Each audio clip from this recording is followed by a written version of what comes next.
Je m'appelle Emmanuel Curtil, je suis comédien et je double entre autres Jim Carrey, cet acteur splendide, et le regretté Matthew Perry, que j'ai eu le bonheur de doubler dans Friends, ainsi que Mike Myers, Sacha Baron Cohen, Efficace comme quoi? Comme cintre? quelquefois Ben Stiller, Simba dans Le Roi Lion, Pourquoi te croirais-je? Depuis le premier jour, tu m'as menti. Dimitri dans Anastasia, et puis plus récemment Adam dans Has Been Hotel. Je crois que ça fait un petit buzz. Comment es-tu devenu comédien de doublage? Eh bien, je suis devenu comédien de doublage parce que j'ai commencé très très tôt. J'ai commencé à l'âge de 10 ans. J'étais comédien enfant en fait. Mais j'ai pas commencé par le doublage. J'ai commencé en tournant dans des films, dans des séries. J'ai pris des cours de théâtre à l'âge de 9 ans. Et puis des directeurs de casting sont venus dans ce cours de théâtre pour lorsqu'ils cherchaient des comédiens enfants pour tourner dans des films. Le doublage, j'ai commencé parce que je me suis post-synchronisé dans des films que j'avais tournés.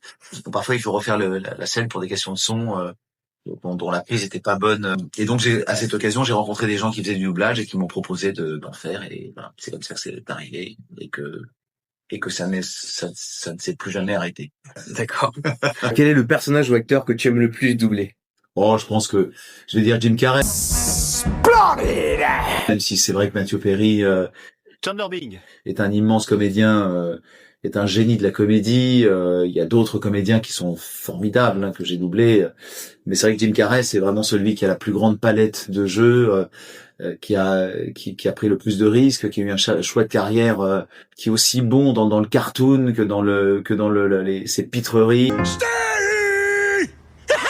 que dans des comédies dramatiques, Gauche, droite, changement, plus allonge.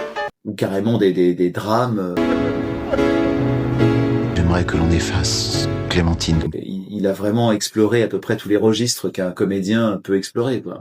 Un très bon comédien comme Jim Carrey, en fait, c'est tout de suite très inspirant parce que il est tellement génial que finalement il n'y a plus qu'à se laisser porter par son génie et par son savoir-faire, quoi. Est-ce que tu peux nous parler un peu du mouvement #TouchePasMaVF? C'est un sujet qui nous préoccupe beaucoup en ce moment. On a participé à une vidéo, on est un certain nombre de comédiens, un peu représentatifs du doublage, à avoir participé à une vidéo pour lancer un appel à Rachida Dati au ministère de la Culture, parce que le seul moyen en fait pour que le doublage ne soit pas contrôlé par les Américains et fait entièrement aux États-Unis avec des voix générées par l'intelligence artificielle, c'est de légiférer en fait.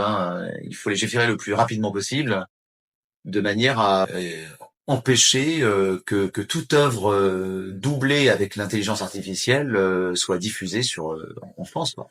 On voit qu'il y a bien une volonté des studios américains de tout contrôler en fait, de contrôler la VF et de tout faire chez eux en fait, de se passer des studios en France, de se passer des comédiens, de tous les métiers qui font le doublage français, quoi. Ce sont 15 000 emplois qui risquent de disparaître, tout un secteur d'activité qui risque de disparaître, qui représente 150 PME. C'est très préoccupant. Il y a une volonté vraiment de nous remplacer par des voix générées par l'intelligence artificielle, ce qui est une aberration parce qu'en fait, ce sont des comédiens qui ont tourné à l'image.